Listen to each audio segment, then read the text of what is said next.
मुझसे मुझको दूर करता के देखो मुझमें तुझको एक नजर या इलाही तू मेरा महबूब है या इलाही तू मेरा माशूक है। अल्लाह परिचय नबीर तुम्हारी मैदान আল্লাহ পাক বলেন যারা চেষ্টা করার মতো করবে আমি আল্লাহ পাক বলল রাস্তা খুলে দিব। আল্লাহর বান্দা জীবনভর গুনাহ করে করে করে করে জীবনটা নষ্ট করে ফেলল। আল্লাহর বান্দা একদিন চিন্তায় পড়ে গেল আমার জীবন তো এভাবে যাবে না, একদিন তো আমার মরণ হবে, কবরে আমি একা পড়ে থাকবো। ওই অন্ধকার কবরে মা যাবে না, বাবা যাবে না, ভাই যাবে না, কেউ যাবে না। ওই পরকাল জিন্দেগির জন্য আমার কি অর্জন আমি করলাম? ওরা আল্লাহ পাক রব্বুল আলামিন বলে বান্দা যখন তুমি চেষ্টা করবা ভাবতে থাকবা তখন তোমার রাস্তা আস্তে আস্তে ক্লিয়ার হয়ে যাবে। বান্দা ভাবতে ভাবতে এমন একটা হালাত তৈরি হয়, আমি মাঝে মাঝে বলি মানুষ যখন পানির মধ্যে ডুব দেয়, পানিটা যখন ডুব দিয়ে নিচে যায় বান্দা হালাত এমন হয় ডানেও দেখে পানি, ডানেও পানি, সামনেও পানি, পেছনেও পানি। আমার দ্বারা কাছে আসে আমার মনকে তালাশ করতে করতে করতে করতে আমাদের ভাবনা সাথে ওই আসে বান্দা তখন আমি হেলা দাঁড়িয়ে দেখে আমার মালিকের কুদরতের ঘেরান। ওই বান্দা যেদিকে কথা আমার মালিকের কুদরতের ঘেরান। আল্লাহ পাক বলেন ভাই আমার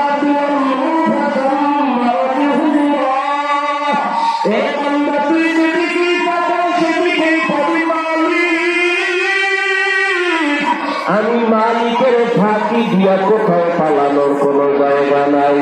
ওরে আমার মাওলার আদালত বড় কঠিন। আমার মালিকের সাথে যদি পরিচয় নিয়ে কবরে যাও ওই কবর তোমার জন্য জান্নাতের ফয়সালা হয়ে যাবে। আর যদি মালিকের সাথে সম্পর্ক না নিয়ে হাসরের ময়দানে দাঁড়াও ওই হাসরের ময়দানটা হবে জাহান্নামের টুকরা। আল্লাহ পাক রব্বুল আলামিন বলেন ওয়ান্তাযুল ইয়াওমা আইয়ুহাল মুজরিমুন। ওরে আমি মাওলার সাথে যাদের সম্পর্ক ওরে আমার সাথে সম্পর্ক তৈরি করার জন্য উলামা কেরাম কতদিন মাসায়েখরা চেষ্টা করলো, আমার সাথে পরিচয় না নিয়ে হাসরের ময়দানে দাঁড়াইছো। আজ আমি আল্লাহর সাথে তোমার ভালো কোনো আচরণ হবে না। রহমতের নবী নামাজ পড়িয়া এসা করে আল্লাহ জানাইশার হুজরায় ঘুমায় গেলেন। হঠাৎ করে শুনে কান্নার আওয়াজ। মসজিদে নববীর লোকজনকে কান্না করতেছেন। রহমতের নবী উঠিয়া বের হয়ে দেখে মসজিদের মধ্যে রাতের গভীরে কান্না করে দেখে জান্নাতি সাহাবী আবু বকর দাঁড়ায় দাঁড়ায় কাঁদে। মায়ের নবী ডাক দিয়ে বলে আবু বকর গভীর রাতে মসজিদে নববীতে কেমন আওয়াজে দাঁড়ায় কাঁদে? আবু বকর বলেন ইয়া রাসূলুল্লাহ আল্লাহর আদালতে কেমনে দাঁড়াইয়া হিসাব নিবে? ওই মালিকের পরিচয় তো আমি এখনো পাই নাই। আমার মালিকের পরিচয় দাঁড়িয়ে আমি হাসরের ময়দানে দাঁড়াই। ওই হাসরের ময়দানে জাহান্নামের আগুনের গরম, অন্যদিকে সূর্যের গরম সহ্য করা সম্ভব হবে না। আল্লাহ তাআলার আগামী আওয়াজ দিয়ে বলবেন লিমানিল মুলকুল লিল্লাহিল ওয়াহিদিল কাহ্হার। আল্লাহ বলবেন আজমিরের রাজত্ব কার? ও রাজা বাদশাহ, ও অহংকারীরা,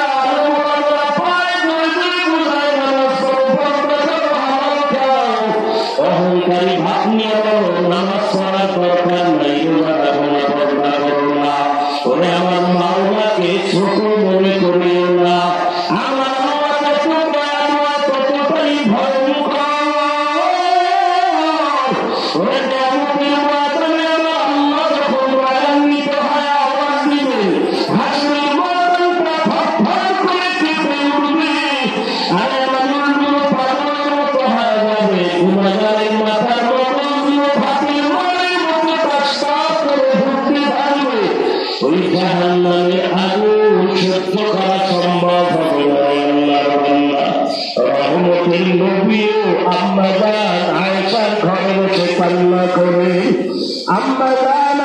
জিজ্ঞাসা করেন, ইয়া রাসূলুল্লাহ, আমার ঘরে বসে আপনি কান্না করেন কেন? কোনো বেয়াদবি হলো নাকি?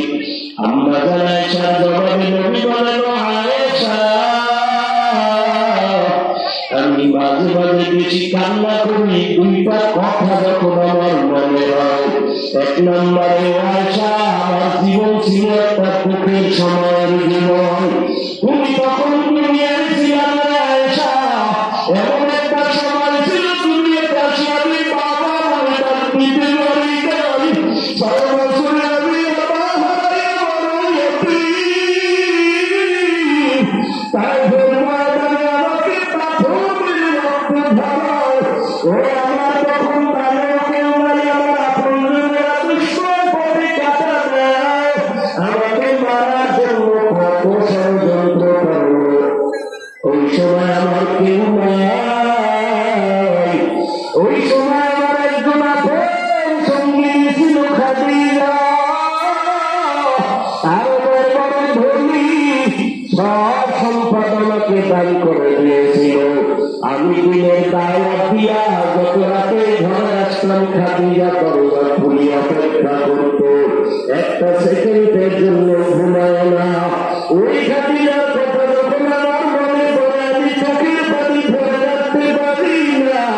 আমার বংশের দুশ্মনেরা 3টা বছর শিয়ালে আলীর আমাকে গৃহবন্দী করে রেখেছে, পানি দেয় না, খানা দেয় না। আমি মোহাম্মদ গাছের পাতা চাবাইয়া চাবাইয়া খাইয়া পেটের ফুলি আমার খানা দাই পাতা চাবা চাবাইয়া খাই। ওই খাদিজা আমার সাথে খানা বন্ধ করে আমার সাথে আসিয়া ওই গাছের পাতা চাবাইয়া চাবাইয়া খাইত।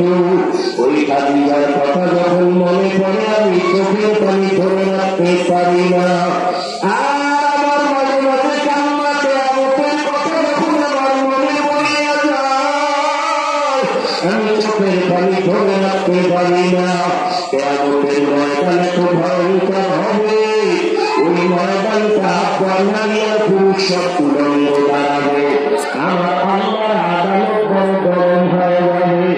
জাহান্নামের আগুনের আওয়াজ, জাহান্নাম চিল্লাইয়া বলবে, আল্লাহ নাফরমানগুলো কই, বিদাবাজি গুনাহগারগুলো আমার পেটে দাও।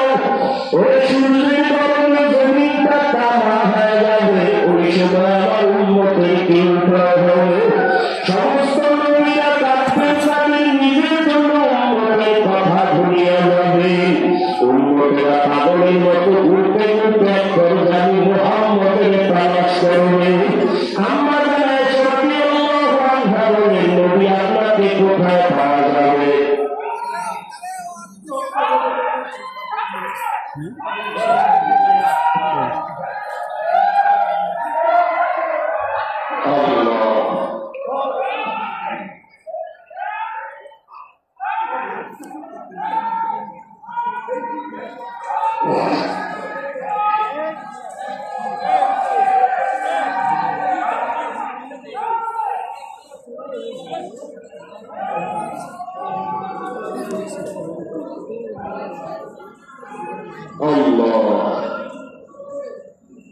আমি উজানি সন্তান হাফিজুর রহমান, আল্লাহ যতটুকু সম্মান দিচ্ছেন সবকিছুই উজানির বরকত, আর কিছুই না। আসাদুল্লাহ কেরাম উজানি কাজী ইব্রাহিম রহমতুল্লাহ আলাইহির সর্বশেষ সন্তান কাজী মনজুর রহমতুল্লাহ আলাইহি, তার হাত ধরে এই উজানিতে আছি। প্রত্যেক উস্তাদ এবং মরহুম পীর মোবারক করিম রহমতুল্লাহ আলাইহি আমাকে অনেক ভালো জানতেন, অনেক দোয়া করতেন। দোয়া আমার খুঁজি, আমার এলেও নেই, কোনো আমলও নেই। তো আমার দায়বদ্ধতা এই মাদ্রাসার জন্য, আল্লাহ যদি তৌফিক দান করে, সুস্থ রাখেন, অনেক দেখা হবে। উজানির মাহফিল ছিল জানুয়ারি 2 গত নির্বাচনের বিভিন্ন রাষ্ট্রীয় ঝামেলার কারণে 26-27 করা হয়েছে। তো দেখা যায় মিলিয়ে আমার মাহফিল ঢাকাতে আগামীকালকে অনেকে ভুল বুঝে যে উজানির কারণে যে আমার তারিখ আমি আলাদা করছি না। আল্লাহ জীবনে বেয়াদবি করি নাই, এটা আমার আদবের এক ফল। আল্লাহকে পর্যন্ত রাখছেন, কারোর সাথে কখনো বেয়াদবি করি না। আল্লাহ মৃত্যু পর্যন্ত যেন আদব আর জিন্দেগি নিয়ে চলা তৌফিক দান করেন। বিশাল এই মাদ্রাসা, আল্লাহ পাক এই মাদ্রাসা সারা দুনিয়ার হেদায়েতের মার্কাজ হিসেবে কবুল করেন। মাদ্রাসার বিশাল আয়োজন, খরচ, ছাত্র বেশি, আসাদুল্লাহ কালাম বেশি, খরচ বেশি, মাহফিল আপনারা সারা দেশ থেকে মেহমান আছেন, আরো আসবেন আগামীকাল। আল্লাহ ভরপুর কামিয়াবির সাথে মাহফিল কালকেও কবুল করেন। আর মহাব্বতে বলেন আল্লাহুম্মা আমিন। তো ধারাবাহিক আলোচনা চলবে। আমি শুধু 5 মিনিটের জন্য আমি আপনাদেরকে আমার নিজের থেকে আবদার করি এই মাদ্রাসার জন্য। আল্লাহ কোন আছে বান্দা টাকা কোটি কোটি টাকা ব্যাংকে জমা রাখছে, বাড়ি করছে, লাভি আজকে বাড়িওয়ালা নাই, টাকাও নিজে ভোগ করতে পারলো না। কিন্তু দিন মসজিদে মাদ্রাসায় দিলে আখেরাতের অ্যাকাউন্টে জমা থাকবে। একজন আল্লাহর বান্দা কি আছেন আল্লাহর মহব্বতে যে কোরআনের মার্কাজের জন্য, দ্বীনের মার্কাজের জন্য, হেদায়েতের মার্কাজের জন্য আমি ইনশাআল্লাহ 1 লক্ষ টাকা আমি দান করবো, 50,000 টাকা দান করবো। কোন আল্লাহর আশিক বান্দা যদি থাকেন, মা বাবার সওয়াবের নিয়তে, আল্লাহর মহব্বত নিয়ে কে পারবেন ইনশাআল্লাহ 1 লক্ষ টাকা বা 50,000 টাকা বা 20,000 টাকা, 10,000 টাকা, কোন আল্লাহর আশিক বান্দা কে বলবেন? প্রথমে একটু হাত দেখাবেন যে ইনশাআল্লাহ আল্লাহ যে সম্পদ দিচ্ছেন হালাল অনুদান, হালাল এই সম্পদ থেকে এই মাদ্রাসার জন্য, আখিরাতের মুক্তির জন্য আমি 1 লক্ষ টাকা